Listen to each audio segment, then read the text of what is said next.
പറയാ ഒരു ഭാഗ്യം പോലെ ചേച്ചിക്ക് അല്ലെ? ഭാഗ്യത്തിന്റെ അല്ല, ശരിക്കും പറഞ്ഞാൽ ലളിതാമ്മ എന്ന് പറഞ്ഞാൽ എനിക്ക് വേറൊരു അമ്മ തന്നെയാണ്. അപ്പോ എന്നെ വഴക്കു പറയും, വയസ്സായതിന്റെയും ഒരുപാട് ഇത് കഴിക്കുന്നുണ്ട്, മരുന്ന് കഴിക്കുന്നുണ്ട്, അതിന്റെയൊക്കെ ഒരുപാട് പ്രശ്നങ്ങളും ഫ്രസ്ട്രേഷനും ഇറിറ്റേറ്റഡ് ആവുകയൊക്കെ ചെയ്യായിരുന്നു. അപ്പോ ദേഷ്യം വരും, പെട്ടെന്ന് ദേഷ്യം വരും. അവസാന കാലഘട്ടം പറയണേ, ദേഷ്യം വരികയൊക്കെ ചെയ്യും. അപ്പോൾ ഞാൻ എന്നെ ദേഷ്യപ്പെട്ടാലും ഞാൻ ഇങ്ങനെ ഇരിക്കും. പിണങ്ങിയൊക്കെ ഇരിക്കുവാണെങ്കിലുണ്ടല്ലോ, നമ്മുടെ അമ്മമാര് പറയുന്ന പോലെയാ, ഊണ് കഴിക്കാതെയൊക്കെ പിണങ്ങിയിരിക്കും. ഞാൻ പിണക്കം വന്നു കഴിഞ്ഞാൽ ഞാൻ ഭക്ഷണം കഴിക്കാതിരിക്കുമ്പോഴത്തേക്കും പറയും, പെണ്ണേ എന്നെ കൊണ്ട് പറയിപ്പിക്കരുത്, ഇങ്ങോട്ട് എന്നൊക്കെ പറഞ്ഞ അത്ര ഒരു ഫ്രീഡം ഉള്ള ഒരാളാണ്. പിന്നെ ഞാൻ കുറച്ചാൾ കൊച്ചിയിൽ താമസിച്ചിരുന്നു, ഒരു 10 വർഷത്തോളം. അത് ലളിതാമ്മയാണ് എന്നെ കൊണ്ടുവന്നത്. ലളിതാമ്മയുടെ അമ്മ താമസിച്ചിരുന്ന ഫ്ലാറ്റിന്റെ താഴത്തെ ഫ്ലാറ്റില് അവിടെ റൂമുണ്ട്, നീ വന്ന് താമസിക്കുന്നു പറഞ്ഞ് ഞങ്ങൾ കൊച്ചി ഷിഫ്റ്റ് ആവുന്ന നേരത്ത് അവിടെ തന്നെ എനിക്ക് ഫ്ലാറ്റ് എടുത്ത് തരുന്നതും ഒക്കെ അമ്മയായിരുന്നു. അപ്പോൾ എന്തെങ്കിലും ഒരു ആവശ്യം വന്നാലും സിദ്ധു എപ്പോഴും കാണില്ല. സിദ്ധു എന്തെങ്കിലുമൊക്കെ ഷൂട്ടിന്റെ തിരക്കൊക്കെ ആണെങ്കിൽ ഞാനായിരുന്നു അമ്മയെ കൊണ്ടുവരുന്നത്. പർച്ചേസ് ചെയ്യാൻ ഷോപ്പിങ്ങിന് പോകുന്നത് ഞങ്ങൾ ഒരുമിച്ചായിരുന്നു. ഹോസ്പിറ്റലിൽ കൊണ്ടുവരുന്നത് ഞാനായിരുന്നു. അങ്ങനെ ഭയങ്കര അറ്റാച്ച്മെന്റ് ആയി. അമ്മയ്ക്ക് വിഷമം വന്നാൽ അമ്മ എന്തെങ്കിലുമൊക്കെ ടെൻഷനോ വിഷമോ വന്നു കഴിഞ്ഞാൽ അമ്മയ്ക്ക് ഒറ്റ പ്രശ്നമേ ഉള്ളൂ, നമ്മുടെ ആകെയുള്ള നെഗറ്റിവിറ്റി അതാണ്. അപ്പം തന്നെ പോയിട്ട് കുറെ സാരി മേടിച്ച് ഷോപ്പ് ചെയ്ത് കാശ് കളയും. അതാണ് അമ്മയുടെ ഏറ്റവും വലിയ പ്രശ്നം. അപ്പൊ ലാസ്റ്റ് ഒക്കെ ആയപ്പോഴത്തേക്കും കുറച്ച് ബുദ്ധിമുട്ടും കാര്യങ്ങളൊക്കെ വന്നപ്പോഴേക്കും അമ്മയ്ക്കും ഈ പറഞ്ഞ പോലെ തട്ടിമുട്ടിയിൽ നിന്ന് വിട്ടു നിൽക്കാനായിട്ടൊരു വിഷമമായി. കാരണം ഓർമ്മയ്ക്ക് കുറച്ച് ഈ ഡയലോഗൊക്കെ കാണാതെ പറയുന്നതാണ്. അതൊക്കെ വന്നപ്പോഴത്തേക്കും കുറച്ച് അമ്മ ഒന്ന് റെസ്റ്റ് എടുക്കട്ടെ എന്ന് വിചാരിച്ചിട്ട് തന്നെ തട്ടിമുട്ടിയിൽ നിന്ന് മാറ്റിയപ്പോഴത്തേക്കും പാവം എന്നെ വിളിച്ച് ചോദിക്കുമായിരുന്നു, എന്താടി എന്നെ വിളിക്കാത്തെ? ഭയങ്കര വിഷമം. എന്താടി നീ പറ, എന്താടി എന്നെ വിളിക്കാത്തെ എന്നൊക്കെ പറയായിരുന്നു. എന്നിട്ട് ലാസ്റ്റ് സമയത്ത് അമ്മ തമിഴ്നാട്ടിലൊരു തമിഴ് സിനിമ ചെയ്തുകൊണ്ടിരിക്കുകയായിരുന്നു. ആ സമയത്ത് തന്നെ എന്താണെന്നറിയില്ല, ആ സമയത്ത് തട്ടിമുട്ടിന്ന് ചെയ്യാത്തോണ്ട് വിശേഷമൊക്കെ വിളിച്ചു ചോദിക്കുമായിരുന്നു. ആ സമയത്ത് എന്താണെന്നറിയില്ല, എന്നെ ഡെയിലി വിളിക്കുമായിരുന്നു. ഡെയിലി രാവിലെ വൈകുന്നേരം, അല്ലെങ്കിൽ രാവിലെ ഉച്ചയ്ക്ക് വൈകുന്നേരം ഒരു നേരമെങ്കിലും എന്നെ വിളിക്കും. ഗുളിക കഴിക്കുന്ന പോലെ വിളിക്കും. വിളിച്ചിട്ട് വിശേഷങ്ങളൊക്കെ പറയും. സാധാരണ ഞാൻ അങ്ങോട്ട് വിളിച്ചില്ലെങ്കിലായിരുന്നു അമ്മ എൻ്റെ അടുത്ത് പരാതി പറഞ്ഞിരുന്നത്. നിനക്കല്ലെങ്കിലും വേണ്ടല്ലോ, വയസ്സായ നമ്മളെയൊന്നും വേണ്ടല്ലോ, തള്ളമാരെയൊന്നും വേണ്ടല്ലോ എന്നൊക്കെ പറയുമായിരുന്നു. അപ്പൊ സിദ്ധുവിനെയും ശ്രീകുട്ടിയെയും എങ്ങനെ സ്നേഹിച്ചു അതുപോലെ തന്നെ അമ്മ എന്നെ സ്നേഹിച്ചു എന്ന് വിശ്വസിക്കുന്ന ഒരാളാണ് ഞാൻ. എവിടെ പോയാലും കൂടെ കൊണ്ടുപോയിരുന്നു. അപ്പൊ ആ സമയത്ത് ഞാൻ അന്ന് ഫാമിൽ കുറച്ച് തിരക്കൊക്കെ ആയിരുന്നു. ഞാൻ ഫോൺ എടുക്കുകയോ സംസാരിക്കുകയൊക്കെ ചെയ്യും, ചില സമയത്ത് ഫോൺ എടുത്തില്ല തിരിച്ചു വിളിക്കുകയൊക്കെ ചെയ്യും. പക്ഷെ ആ സമയം ആയതുകൊണ്ട് ഞാൻ എപ്പോഴും ഫോൺ എടുക്കുമായിരുന്നു. എടുത്ത് സംസാരിച്ച് പറഞ്ഞത് തന്നെ ചിലപ്പോൾ പിന്നെയും പറയും. അപ്പൊ കൂടെയുള്ള സ്ത്രീ പറയായിരുന്നു, എന്തിനാ ആ കുട്ടി എപ്പോഴും ഇങ്ങനെ വിളിക്കണേ, അതെന്തെങ്കിലും തിരക്കിലാവില്ലേ എന്ന് പറഞ്ഞപ്പോൾ ഒരു ദിവസം ചീത്ത പറഞ്ഞു എന്ന് പറഞ്ഞു. അതിന് നിങ്ങൾക്കെന്താ, ഞാനല്ലേ അവളെ വിളിക്കണേ, എൻ്റെ ഫോണിലല്ലേ ഞാൻ വിളിക്കണേ, അവളെ അല്ലേ വിളിക്കണേ, നിങ്ങൾ ആരെയല്ലല്ലോ, നിങ്ങൾക്ക് എന്താ പ്രശ്നം എന്ന് ചോദിച്ചു വഴക്ക് പറഞ്ഞു. അത് ഇവർ തന്നെയാ പറഞ്ഞേ, അങ്ങനെ എന്നെ അടുത്ത് പറഞ്ഞിരുന്നു എന്ന്. അപ്പോൾ 2-3-4-5 ദിവസം കഴിഞ്ഞപ്പോൾ എനിക്ക് കോള് വരുന്നില്ല. 2-3 ദിവസമായിട്ട് കോള് വരുന്നില്ല. അപ്പം ഞാനും ഈ തിരക്കിൻ്റെ ഇടയിൽ തിരിച്ചു വിളിക്കാനും, ഫാമിൻ്റെ ഭയങ്കരമായ ഒരു പ്രശ്നത്തിലായിരുന്നു ഞാൻ, തിരിച്ചു വിളിക്കാൻ പറ്റുന്നില്ല. അങ്ങനെ ഒരാഴ്ച കഴിഞ്ഞപ്പോഴത്തേക്കും ഞാൻ അമ്മയെ വിളിച്ചു. അപ്പോഴേക്കും അമ്മ വരും എന്ന് പറഞ്ഞിരുന്നു, ഞാൻ കൊച്ചിയിലേക്ക് വരികയാണെന്ന് പറഞ്ഞിരുന്നു. ഞാൻ വിളിച്ചപ്പോൾ അമ്മയുടെ ഫോൺ കിട്ടുന്നില്ല.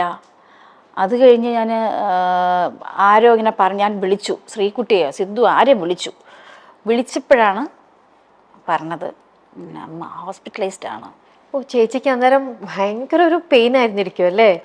എനിക്ക് ഭയങ്കര പെയിൻ എന്നതിലുപരി ഞാൻ 2 ദിവസം കഴിഞ്ഞപ്പോ എന്തുകൊണ്ട് വിളിച്ചില്ല എന്നൊരു ഇതായി. കാരണം അപ്പോഴേക്കും ആരെയും കേറ്റാത്ത അവസ്ഥയിലായി അമ്മ. ഹോസ്പിറ്റലിൽ കുറച്ച് സീരിയസ് ആയിട്ടായി, ആരും കേറ്റില്ല, അങ്ങനെ ഒരു അവസ്ഥ. ഞാൻ വിളിച്ചു ചോദിച്ചു, ശ്രീകുട്ടിയെ വിളിച്ചു ചോദിച്ചു, പറഞ്ഞില്ല ചേച്ചി ആരും കേറ്റുന്നില്ല, ഞങ്ങളെപ്പോലും കേറ്റുന്നില്ല. അപ്പൊ എനിക്കൊന്ന് കാണാൻ പോലും എനിക്ക് അമ്മയെ പറ്റിയില്ല. അതെനിക്ക് ഭയങ്കര വിഷമായി.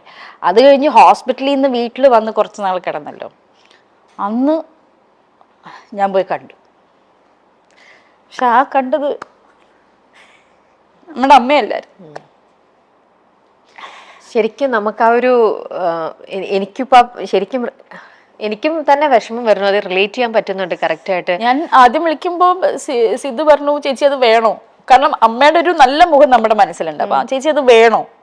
അപ്പൊ ഞാൻ പറഞ്ഞു, ഇല്ല സിദ്ധു എനിക്കൊന്ന് കാണണം എന്ന് പറഞ്ഞു. സിദ്ധു ഫോൺ വെച്ചു. കാണണം, വേണ്ട ചേച്ചി കാണണ്ടെന്ന് പറഞ്ഞു. ശരി സിദ്ധു എന്നാ വേണ്ട, കാരണം നമ്മൾ അവന്റെ സിറ്റുവേഷൻ മനസ്സിലാക്കണം. അവൻ എന്തിലൂടെ കടന്നു പോകുന്നു, സിദ്ധു എന്തിലൂടെ കടന്നു പോകുന്നു എന്നുള്ള മനസ്സിലാക്കണം. പലരും വന്ന് സിദ്ധുവിനെ ഒരുപാട് പറഞ്ഞു, ആരും കാണിക്കുന്നില്ല അങ്ങനെ എങ്ങനെയെന്നൊക്കെ. പക്ഷെ ഒരു മക്കൾ എന്നുള്ള രീതിയിൽ നമ്മൾ ചിന്തിക്കുമ്പോൾ നമ്മുടെ അമ്മ എങ്ങനെ ആണെങ്കിൽ അങ്ങനെ ആയിരിക്കും നമ്മൾ പെരുമാറുക. മാത്രമല്ല വയ്യാതെ നടക്കുന്ന ഒരു സ്ത്രീയല്ലേ. അത് കഴിഞ്ഞ് ഉച്ച കഴിഞ്ഞപ്പോൾ സിദ്ധു എന്നെ തിരിച്ചു വിളിച്ചിട്ട് പറഞ്ഞു, ചേച്ചി ഐ എം സോറി, ഞാൻ ചേച്ചി അമ്മയും തമ്മിലുള്ള റിലേഷൻ മറന്നുപോയി. ഐ എം സോറി, ചേച്ചി വാ, നിങ്ങൾ തമ്മിലുള്ള റിലേഷൻ ഞാൻ മറന്നുപോയി, ചേച്ചി വാ കാണാം. ഞാൻ പോയിട്ട് വിളിച്ചിട്ട് അറിയുന്നില്ല, ഞാൻ അമ്മയെന്ന് വിളിച്ചു, അമ്മ ഞാൻ വന്നെന്ന് പറഞ്ഞു. അന്ന് ഞാൻ മനസ്സിൽ വിചാരിച്ചത് എന്താണെന്ന് അറിയോ, കാരണം അവസാന കാലഘട്ടമായപ്പോൾ എന്നെ ഒരുപാട് ചീത്ത പറയുമായിരുന്നു. പെട്ടെന്ന് ദേഷ്യം വന്നിട്ട് വേറെ ആരെയും വിളിക്കില്ല, അടുപ്പുള്ളവരെ മാത്രമേ ചീത്ത പറയുള്ളൂ. നമ്മളും അങ്ങനെയാണല്ലോ. തീർച്ചയായിട്ടും. അപ്പൊ എൻ്റെ അടുത്ത് ഞാൻ മനസ്സിലിങ്ങനെ വിളിച്ചിട്ട് ഞാൻ മനസ്സിൽ പ്രാർത്ഥിച്ചതാണ്, ദൈവമേ 2 ചീത്ത പറയാനെങ്കിലും അമ്മ ഒന്ന് വാ തുറന്നിരുന്നെങ്കിൽ എന്ന് വിചാരിച്ചു.